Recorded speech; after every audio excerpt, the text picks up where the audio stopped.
আপনাদের সমাজে গীবত আছে নাকি? আছে। চলে নাকি গীবত? আর যেমন চলে নাকি?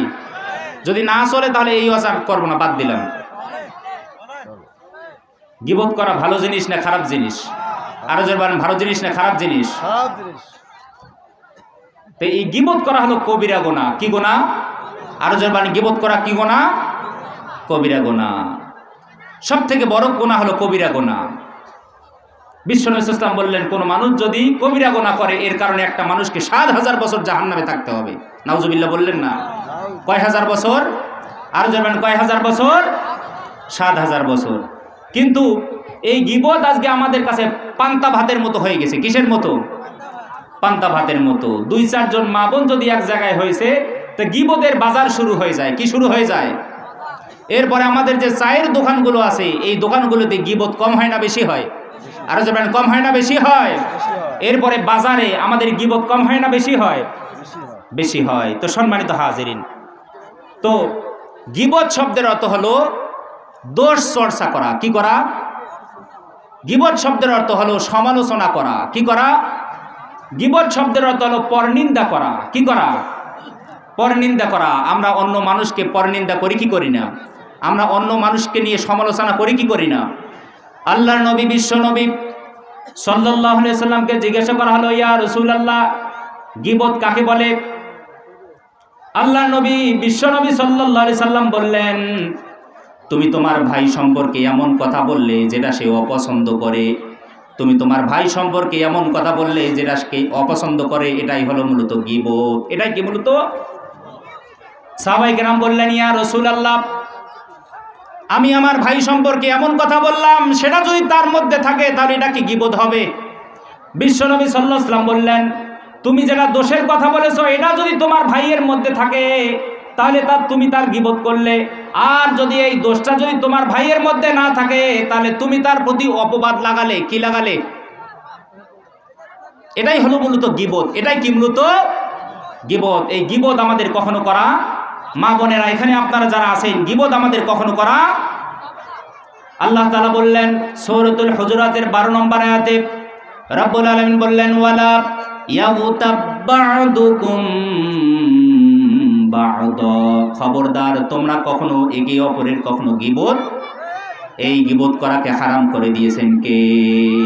আর যখন গীবত করাকে হারাম করে দিয়েছেন কে? এই গীবত করলে একটা মানুষের সম্মান নষ্ট হয়ে যায়। কি হয়ে যায়? আপনি একটা মানুষের গীবত করলেন, এতে তার সম্মান বাড়বে না কমবে? অর্থাৎ আপনি তার দোষ নিয়ে চর্চা করলেন, এতে ওই মানুষটার কিন্তু সম্মান কমে যায়। এই কারণে আমার ভাইগণ বন্ধুগণ, আমার গীবত করা কি রকম অপরাধ জানার দরকার আছে না নাই? আরো জোরবানে জানার দরকার আছে না নাই? আমাদের সমাজে চোর আছে না নাই? আমাদের সমাজে ডাকাত আছে না নাই? আমাদের সমাজে সুদখোর ঘুষখোর আছে না নাই? এই সুদ খাওয়া ঘুষ খাওয়া আপনার এগুলা যত বড় অপরাধ, এর থেকেও জঘন্যতম অপরাধ হলো মানুষের গীবত করা। নাউজুবিল্লাহ বলেন। শুধু এটাই নয়, আল্লাহর নবী বিশ্ব নবী সাল্লাল্লাহু আলাইহি ওয়াসাল্লাম বললেন, জেনা বেবিচার, নাম শুনেছেন আপনারা? এই জেনা বেবিচারের থেকেও জঘন্যতম অপরাধ হলো মানুষের গীবত করা। কি করা? আল্লাহর নবী বিশ্ব নবী সাল্লাল্লাহু আলাইহি ওয়াসাল্লাম বললেন, আল গীবাতু আশাদ্দু মিনাজ জিনা, গীবত হলো জেনা বেবিচারের থেকেও জঘন্যতম অপরাধ। জোরে বলেন নাউযুবিল্লাহ। কারণ একটা মানুষ যদি জেনা করে, বেবিচার করে, বেবিচার করার পর যদি আল্লাহর কাছে মাফ চায় তাহলে তার ক্ষমা করে দেন কে? আর আপনি আমি যদি গীবত করি, যার নামে গীবত করলাম ওই মানুষটা যতক্ষণ পর্যন্ত আপনারে আমারে মাফ করবে না ততক্ষণ পর্যন্ত আপনারে মাফ করবেন না কে? এই কারণে গীবতটা হলো ভয়ঙ্কর অপরাধ। এই পাপটা আমাদের কখনো করা, আর যার মানে এই পাপটা আমাদের কখনো করা। গীবতটা হলো নীরব ঘাতকের মতো। কিসের মতো? নীরব ঘাতক বোঝেন আপনারা? যে নীরবে আপনার দুশ্মনী করে, যে নীরবে চুপি চুপি আপনাকে হত্যা করার জন্য তরবারি তলোয়ার সবসময় রেখে দেয়, কখন আপনার সুযোগ বুঝে হত্যা করবে, এটাকে বলা হয় নীরব ঘাতক। কি বলা হয়? নীরব ঘাতক। বিশ্বনবী সাল্লাল্লাহু আলাইহি ওয়াসাল্লাম সাহাবীগণকে বললেন, ও আমার সাহাবীরা, তোমরা কি জানো সব থেকে গরিবকে, সব থেকে দরিদ্রকে? সাহাবা কেরাম বললেন, ইয়া রাসূলুল্লাহ, সব থেকে দরিদ্র হলো তো ওই মানুষ যার টাকা পয়সা নাই। কি নাই? যার ধন দৌলত নাই। বিশ্বনবী সাল্লাল্লাহু আলাইহি ওয়াসাল্লাম বললেন, না না না, ওই মানুষটা কখনো দরিদ্র হতে, দুনিয়াতে একটা মানুষের নামাজের সব রয়েছে, রোজার সব রয়েছে, হজের সব রয়েছে, যাকাতের সব রয়েছে, এই মানুষটা দুনিয়াতে ভালো কাজের পাহাড় নিয়ে আল্লাহর কাছে যায়। কার কাছে যায়? আল্লাহর কাছে যায়। হাসরের ময়দানে এই মানুষটা আল্লাহ তাআলার দরবারে ওই বিচারের দিনে সবের পাহাড় নিয়ে, ভালো কাজের পাহাড় নিয়ে আল্লাহর কাছে হাজির হবে। কার কাছে? হাজির হওয়ার পরে এই তার সবের চতুর্দিক দিয়ে অনেকগুলো পাওনাদার বের হবে। কি বের হবে? এই পাওনাদারগুলো বের হওয়ার পর আল্লাহরে বলবে, আল্লাহ আপনি যার আজকে এতগুলো সবের পাহাড় দেখতেছেন, আল্লাহ এই দুনিয়াতে আমার হক নষ্ট করেছিল। কি করেছিল? আল্লাহ এই দুনিয়াতে আমার গীবত করেছিল, পরনিন্দা করেছিল, আল্লাহ এই দুনিয়াতে আমার সম্মান নষ্ট করেছিল। আজকে আমি আমার সম্মানের বদলা চাই। কি চাই? বিশ্বনবী সাল্লাল্লাহু আলাইহি ওয়াসাল্লাম বললেন, হাসরের ময়দানে টাকাও চলবে না, পয়সাও চলবে না, সোনাও চলবে না, রূপাও চলবে না। সেদিন শুধু আদান প্রদান হবে সবের আর গুনার। কিসের আদান প্রদান হবে?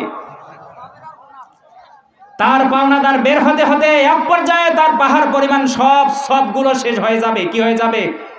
সব ভালো কাজগুলো শেষ হয়ে যাবে। এক পর্যায়ে দেখা যাবে তার আরো পাওনাদার আছে।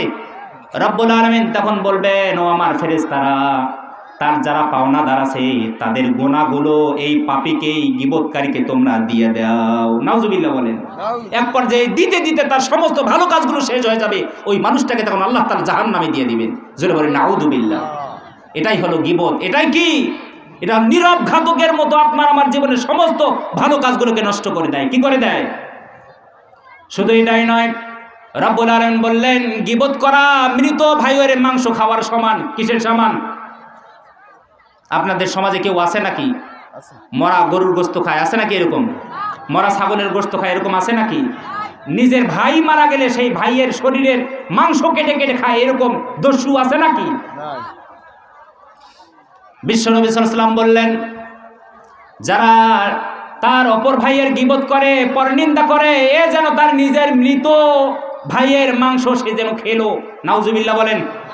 আল্লাহ বললেন, তোমরা কি এটাকে পছন্দ করো নাকি তোমাদের মৃত ভাইয়ের শরীরের মাংস খাওয়া? কে কে পছন্দ করেন দেখি? পছন্দ করেন আপনারা? এখন তো একটা মানুষেরও হাত দেখা গেল না যে গীবত আমরা করি না। সবাই তো, কেউ তো হাত তুললেন না। কিন্তু এখান থেকে যাওয়ার পরে আমরা গীবত করি কি করি না? এখান থেকে বের হলেই কি শুরু হয়ে যাবে? আরো জোরে বলেন, কি শুরু হয়ে যাবে? গীবত শুরু হয়ে যাবে। সম্মানিত হাজিরিন, রব্বুল আলামিন এই গীবত নামক এই অপরাধ থেকে, এই ব্যাধি থেকে আমাদের সবাইকে যেন বের হয়ে আসার সুযোগ করে দেন। সকলে বলি আল্লাহুম্মা আমিন। আরো জোরে বলি, সকলে বলি আল্লাহুম্মা আমিন। রব্বুল আলামিন আমাদের সবাইকে প্রত্যেকটা কথার উপর আমল করার জন্য তৌফিক দান করে। ওয়া আখিরু দাওয়ানা আনিল হামদুলিল্লাহি রাব্বিল আলামিন। আসসালামু আলাইকুম ওয়া রাহমাতুল্লাহি ওয়া বারাকাতুহু।